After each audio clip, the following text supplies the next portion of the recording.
La otra es sobre la Navidad. ¿Qué es lo que en realidad uno debe festejar de la Navidad? Ya que no sé de cuánto tiempo para acá exactamente, pues se festejan muchas cosas que en realidad no son la Navidad, que ya está todo confundido y hay tantas costumbres, que el arbolito, que el pavo, que los piñatas, los cohetitos, y a veces se olvida uno de lo en realidad especial. Y he escuchado, he investigado en internet y así, que sí cosas mundanas, bueno, y quiero saber como cuál es lo correcto, qué es lo correcto. ¿Por qué es ese día? He mirado en internet mucho sobre, cuando estaba investigando sobre la Navidad, que muchos decían, no, pues que ese no es el día cuando nació, que sí, ¿por qué se hace ese día? Lo de Navidad, nosotros celebramos el nacimiento del niño Jesús. ¿Qué celebramos? Que todo un Dios se hizo hombre y que quiso hacerse como un niño. Esto es lo que nosotros celebramos. Al celebrarlo, no podemos dejar sí confundirnos con las cosas mundanas que nos quieren robar el sentido. ¿Para qué nos reunimos? ¿Para qué? Tenemos que estar claros, para celebrar el nacimiento del niño.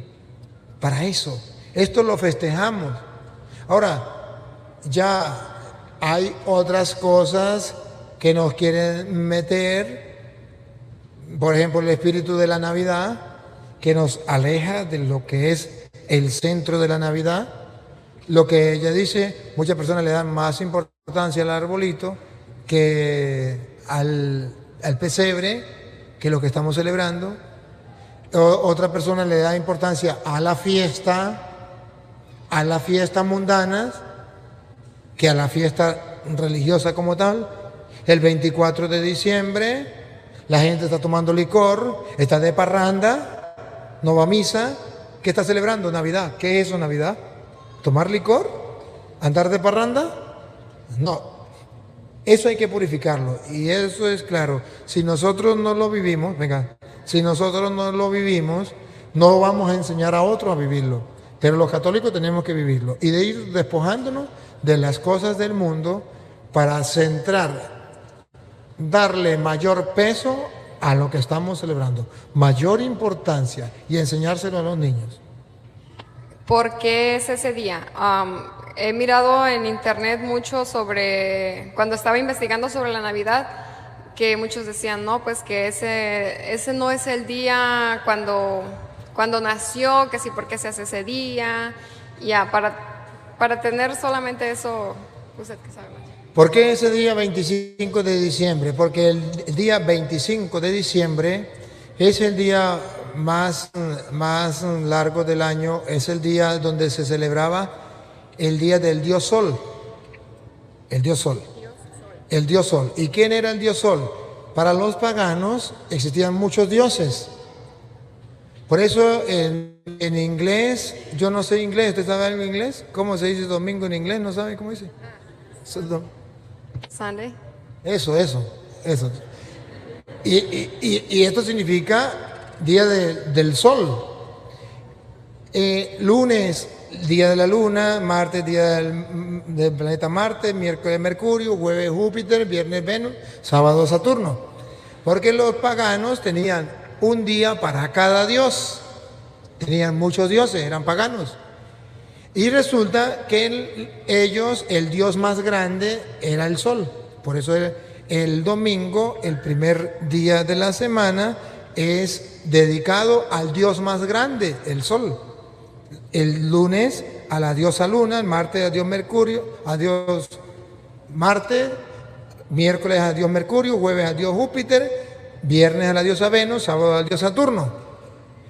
Cuando vienen los cristianos tienen que evangelizar el mundo pagano, porque recuerde que los cristianos eran un grupito de 12 apóstoles y fueron creciendo, y cuando vayan creciendo se encuentran con un mundo pagano. ¿Qué hacemos con ese mundo pagano? Ya tiene ese mundo pagano, ya tiene el calendario.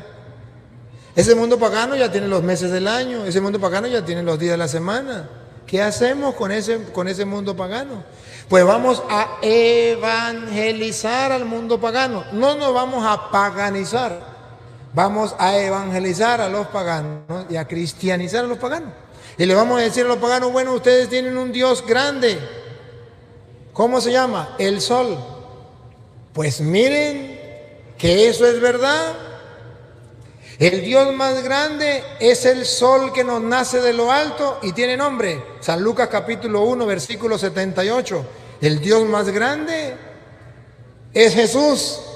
Es el sol que nos ha nacido de lo alto, la aurora que nos nace de lo alto. Entonces, vamos a ver cómo dice Lucas 1, 78. Y comienzan a evangelizar. El Dios más grande no es el sol, el astro. El Dios más grande es Jesucristo. Él es la luz del mundo. Él es el sol que nos nace de lo alto. Él es el verdadero Dios y es el más grande. Y entonces los cristianos por eso cambian. No cambiaron el día lunes, siguió llamándose lunes. El martes siguió llamándose martes, miércoles. Pero el domingo no se llamaba domingo, se llamaba día del Dios Sol. Y comenzó a llamarse domingo, día del Señor, que ya es el Dios verdadero. Escuche. Todo será por obra de la tierra bondad de nuestro Dios, que nos trae del cielo la visita del sol que se levanta para alumbrar a aquellos que se encuentran en tinieblas. Jesucristo es el sol que viene a iluminar a los que viven en... Y a ver si Apocalipsis 21, Padre, busca a ver si es 21, 22 por ahí, o 22, 21, por ahí donde habla de la Jerusalén, no, 21, 22 por ahí, de la Jerusalén, ustedes me ayudan por ahí, la Jerusalén celestial, que será iluminada por el sol, no necesita el sol, a ver, Apocalipsis 21, debe ser por ahí como en el 22, por ahí, o 20, vamos al 22 a ver qué dice, 21, versículo 22, capítulo 21. ¿Tiene capítulo 21? No vi templo alguno en la ciudad, porque el Señor Dios, el dueño del universo, es su templo, lo mismo que el Cordero. No necesita ni de la luz del sol ni de la luna, porque la gloria de Dios la ilumina, y su lámpara es el Cordero. Y su lámpara, su sol, es el Cordero. Entonces, los cristianos le dicen a los paganos, tenemos un nuevo sol. Ya no es el astro. Ese nuevo sol es Dios. Entonces, ¿qué día celebran ustedes el Dios más grande? El 25 de diciembre. Lo celebraban ellos. Pues el 25 de diciembre vamos a celebrar la fiesta del nacimiento del verdadero sol, que es Cristo. Y por eso se celebra el 25 de diciembre. Y por eso ustedes verán que la hostia, que los protestantes dicen, ¿por qué la hostia es redonda? ¿Y por qué la custodia es como rayos de sol? Porque Él es el sol que nos ha nacido de lo alto. Solo que ellos no han leído la Biblia. Pero nosotros lo creemos. Él es Dios. Él es el Dios de la Nueva Jerusalén. Él es el que va a alumbrar. Él es el sol que nos ha nacido de lo alto para iluminar a los que estaban en tinieblas. Por eso Él dice, yo soy la luz del mundo. Él es. Y nosotros lo creemos.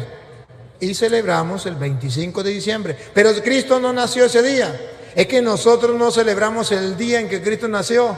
Nosotros, ¿sabe qué celebramos? El acontecimiento. El Emmanuel, Dios con nosotros, se hizo hombre y eso es lo que celebramos. El día, pregúnteme si me importa. Lo que me importa es celebrar el acontecimiento.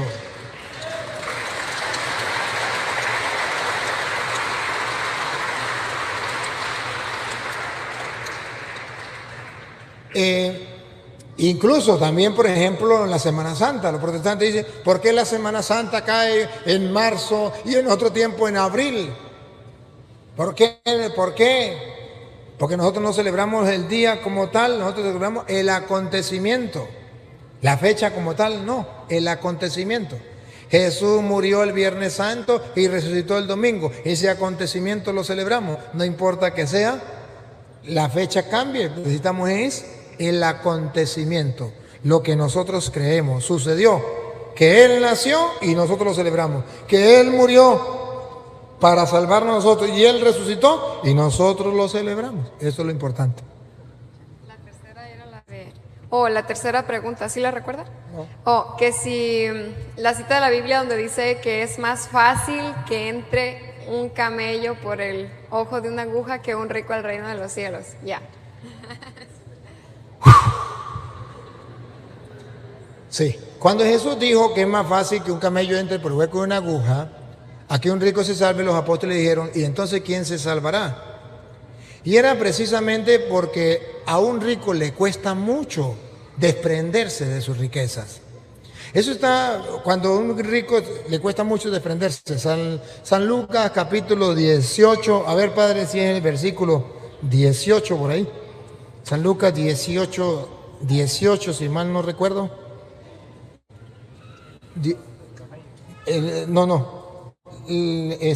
Bueno, si tiene la del camello la puede mostrar. ¿Tiene la del camello? ¿Cuál es la del camello? 10. ¿Capítulo qué y versículo qué?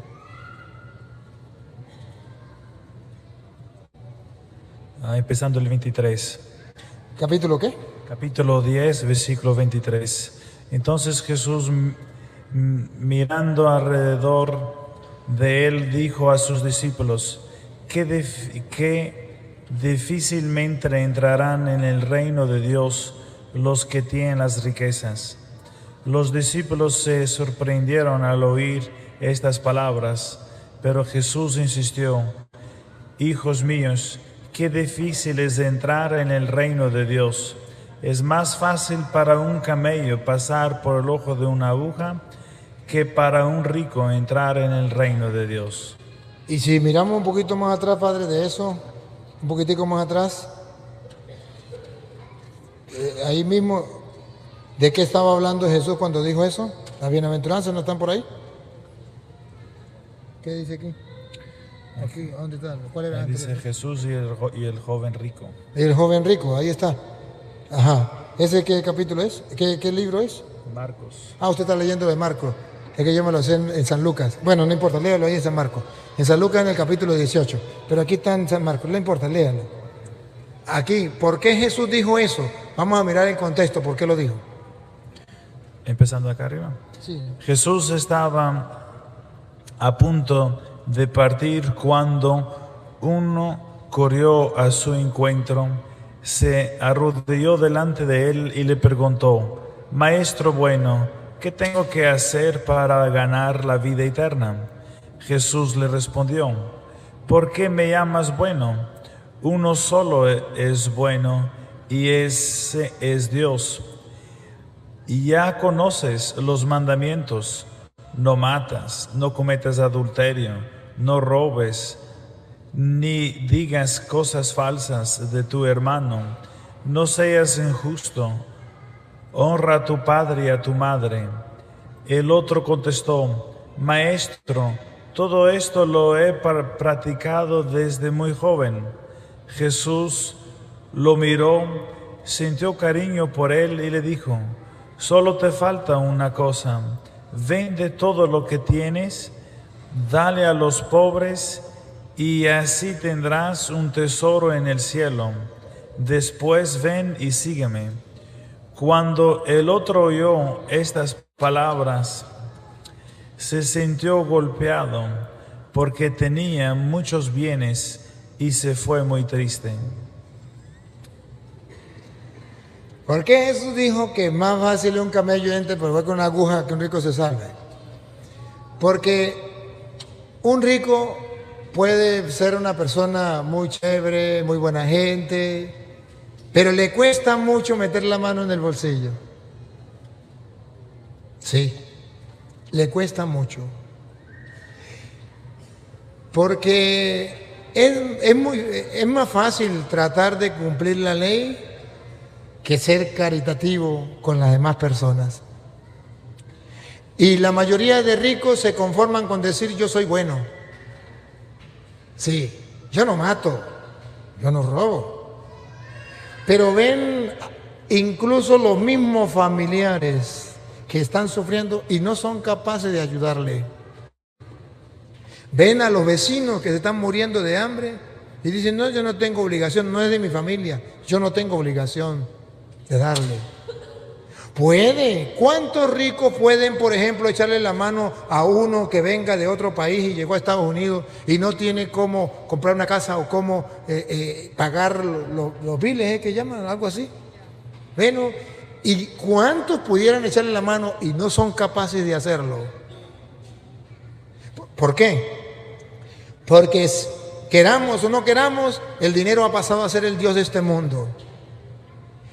Y entonces el hombre tiene el corazón apegado. Este hombre, este joven rico, había cumplido todos los mandamientos. Y Jesús lo miró y dijo, te falta una sola cosa para entrar al reino de los cielos. Vende lo que tienes y dale el dinero a los pobres y tendrás un gran tesoro en el cielo. Y el hombre se fue porque era muy rico. O sea, que el rico tiene su corazón apegado a las riquezas. Su confianza es el dinero. Sin el dinero no es nada. Sin el dinero se acabó. Sufre. Su alegría está en el dinero, sus esperanzas en el dinero, su confianza en el dinero, su seguridad en el dinero. El día que te desprenda del dinero, se acabó la seguridad, se acabó la confianza. ¿En quién va a tener confianza? Jesús quiere que se desprenda de la confianza del dinero y ponga la confianza en Dios. Que se desprenda de la seguridad del dinero y ponga su seguridad en Dios. Y por eso Jesús dice, es más fácil que un camello entre por el hueco de una aguja a que un rico se salve. Y no se refiere a la aguja de la mujer coser. Se refiere que en el pueblo de Israel había varias puertas para entrar. Pero había una puerta muy pequeña, más pequeña, que los camellos no podían entrar. Por las otras puertas entraban los camellos. Pero por esa puerta no podía entrar el camello a menos que se arrastrara un poquito y pudiera entrar. Pero era muy difícil que un camello entrara por ahí, porque por ahí no podían entrar los animales. Entraban por otro lado y por ahí no. Y el camello tenía que agacharse mucho para entrar y era muy difícil. A lo mejor un camello pequeño podía entrar, pero por eso dice Jesús, es más fácil que un camello entre por el hueco de una aguja, así se llamaba la puerta, a que un rico se salve. Es muy difícil a que un rico entre al reino de los cielos. ¿Por qué? Por el amor al dinero. Ya sé que algún rico me puede decir, padre, es que no es malo ser rico, lo malo es darle el corazón a las riquezas, apegarme a las riquezas. Yo soy rico, pero yo no me apego a las riquezas. Te felicito. Ahora voy a hacer un examen para ver si pasa la prueba. ¿Hay algún pobre en su familia que necesite una casita y que usted pueda ayudarle? Sí. ¿Por qué no le ayuda? Porque tiene el corazón apegado a la riqueza. Una cosa es lo que dice y otra cosa es lo que hace. ¿Hay algún hermano que le haya pedido una ayuda para algo? Sí. ¿Se la ha negado? Sí, pero es que yo creo que ese de verdad no necesita. ¿Será que de verdad no necesita o que usted es agarrado, más agarrado que una viejita en moto?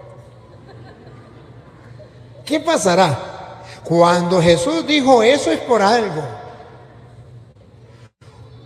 Llamemos esto así, Cristo era rico, es el Hijo de Dios, toda la riqueza. Y siendo rico se hizo pobre, al punto que cuando murió en la cruz no tenía nada. Lo único que tenía era su madre y la regaló. La diferencia entre Cristo y los cristianos es que los cristianos, siendo pobres, queremos ser ricos. ¿Por qué usted ha abandonado a la familia y le ha dedicado todo el tiempo al trabajo y ha descuidado a la esposa y los hijos?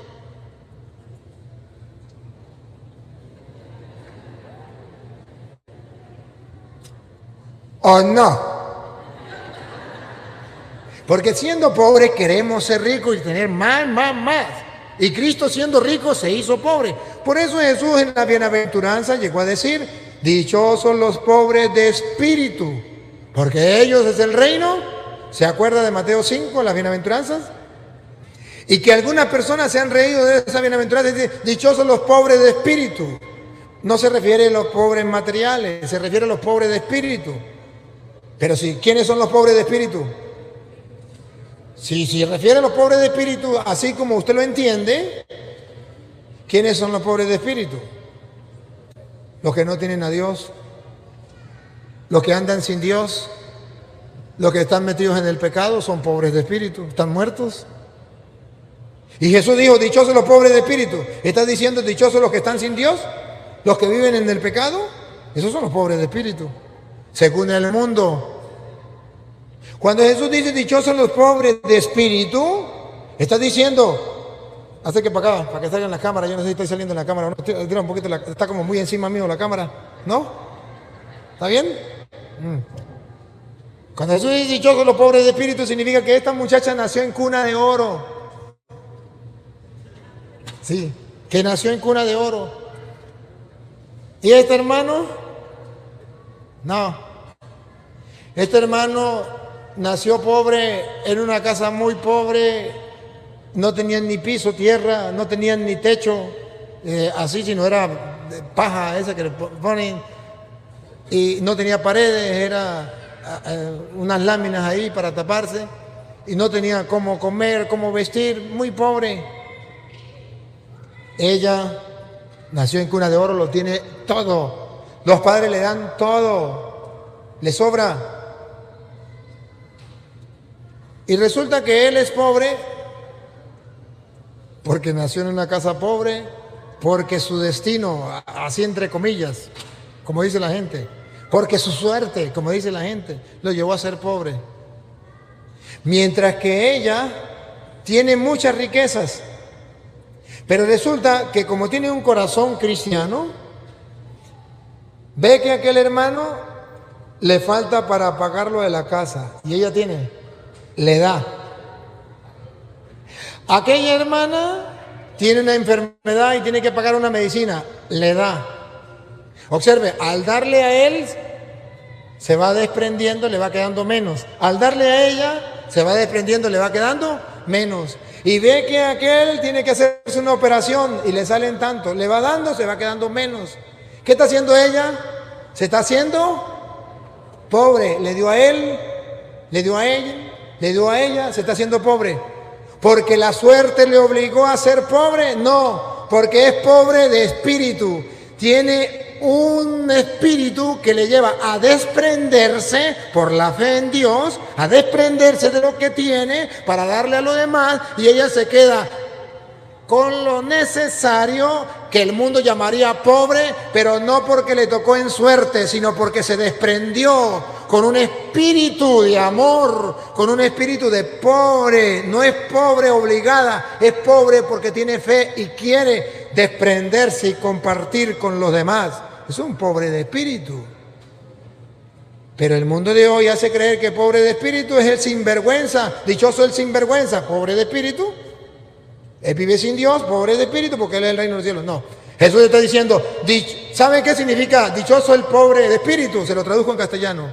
Dichoso el rico que al compartir con los pobres se queda con lo necesario o con el bolsillo vacío. Eso es ser pobre de espíritu. De modo que aquel rico que no colabora con los pobres no es pobre de espíritu. No es capaz de desprenderse. ¿Es malo ser rico? No. ¿Es malo ser rico y no compartir las riquezas con el pobre? Sí. Ese rico no entrará en el reino de los cielos. El rico que tiene y de lo que tiene dice: esto para mis hijos, para mi hogar, para mi familia. Y esto, en vez de almacenarlo en el banco y en vez de abrir un hueco y sembrarlo allí, dice: esto es para los pobres. Y yo quisiera que lo iluminara la palabra del Señor. En Isaías capítulo 1, versículo 13 en adelante. Del 13 en adelante, Isaías 1, que viene a reclamarle al pueblo de Israel que le ofrece esto, que le ofrece aquello, que le ofrece aquello. ¿Y qué pide Dios en realidad? Isaías capítulo 1, versículo 13 en adelante.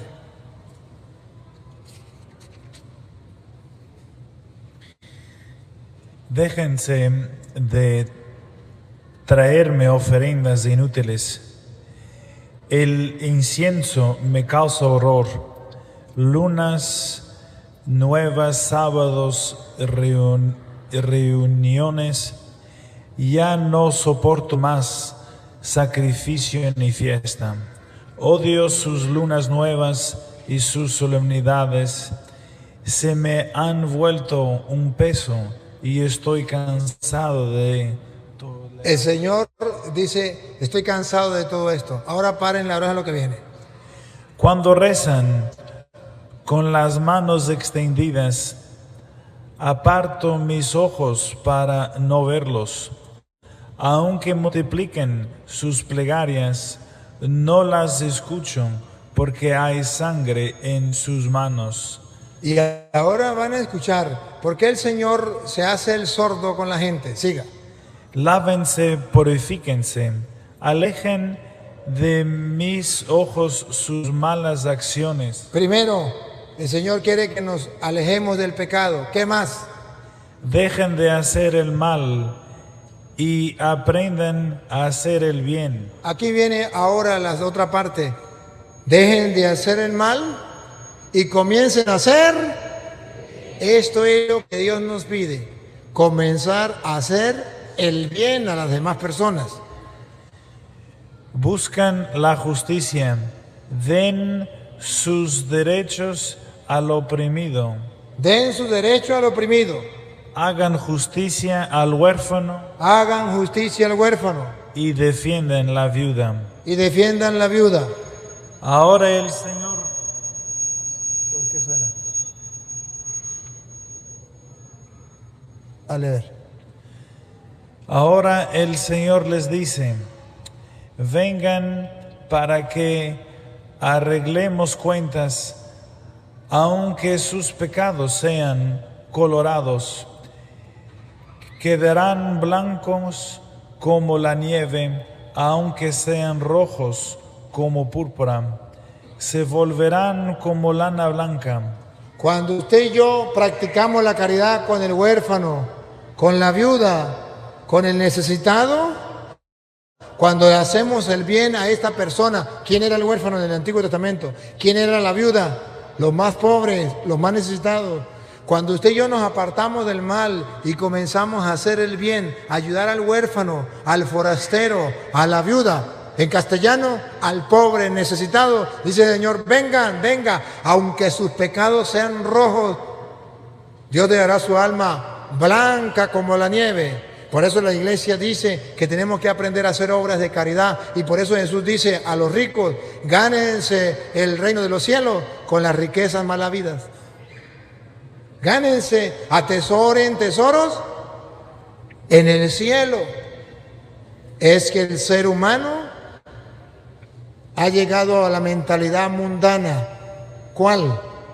Esto me lo gané yo con el sudor de mi frente, esto es mío, yo hago con él lo que me dé la gana. Entonces me voy a un casino, gasto en un juego $10,000, $5,000, $20,000, $1,000, cuando esa plata se podía dárselo a un pobre. ¿Por qué no se lo doy? ¿Por qué me lo voy a tomar en licor? ¿Por qué me lo voy a fumar en droga? ¿Por qué? ¿Por qué me lo compro en los carros más lujosos y tengo y almaceno y tengo en el banco cantidad, mientras que hay tantos pobres pasando hambre? ¿Por qué? Porque no tiene un corazón de carne, porque no ha practicado la misericordia, porque no ha practicado las obras de caridad. Y entonces dice Jesús, muy difícil, aunque haya cumplido los mandamientos, esa persona muy difícil entrará en el reino de los cielos. Qué triste. Y saber que hay muchos católicos que están en esto. Y saber que hay muchos católicos que ven sufrir al otro, que ven pasar hambre al otro y no es capaz de hacer nada. Miren ustedes, El mundo de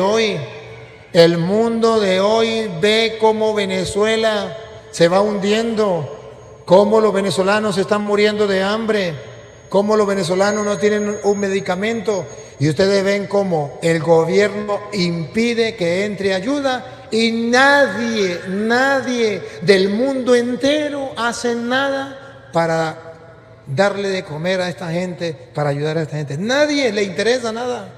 Un mundo donde estamos en el siglo XXI, donde la gente es más inteligente, donde la gente sabe más cosas, donde la gente ha avanzado tanto. Saber que haya gente que se muere de hambre por el capricho de un hombre y que nadie haga nada. Pero el mundo es cristiano, el mundo es creyente, el mundo ha avanzado en tantas cosas. Qué triste, qué triste.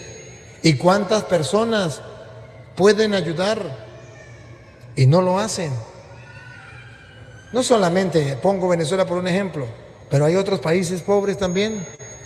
Incluso ustedes mismos, en su familia tiene tanta gente pobre, comunidades pobres, y usted que vino a Estados Unidos se desprendió de esa gente y ahora eso es chusma, eso es basura. Yo estoy en Estados Unidos, yo sí valgo, yo sí soy importante. ¿Se olvidó cuando era pobre? ¿Se olvidó cuando estaba necesitado?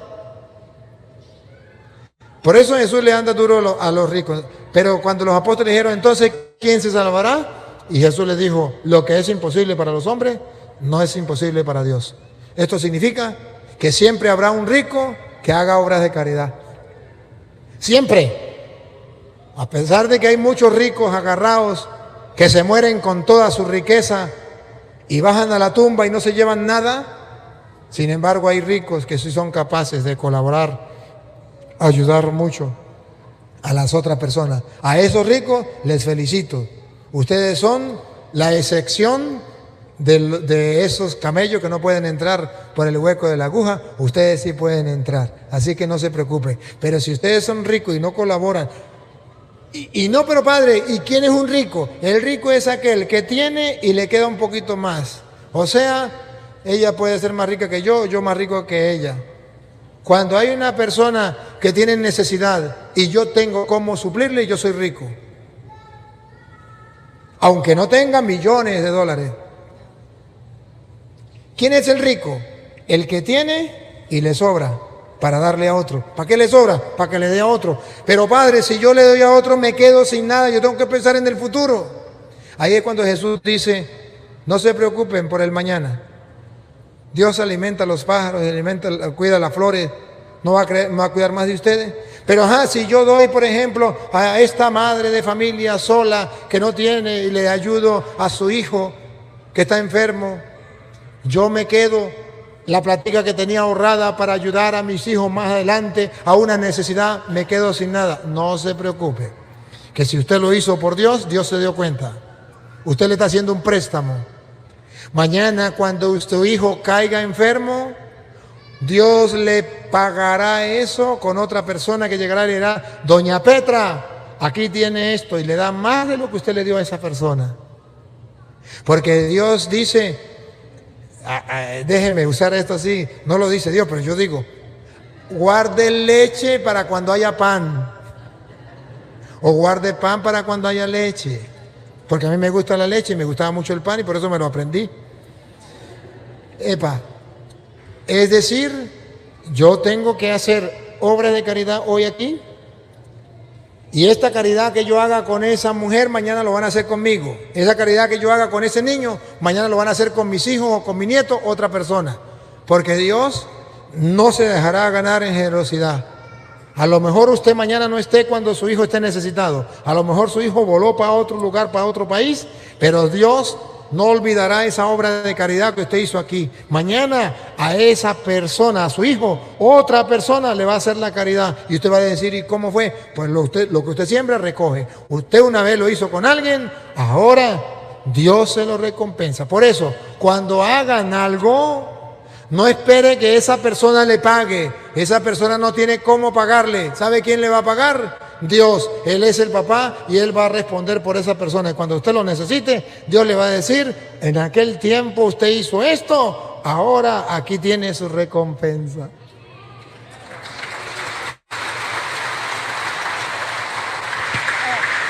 Quería decir algo que no te estaba diciendo usted. Mencionaba lo de Venezuela, dijo, ¿verdad? Venezuela.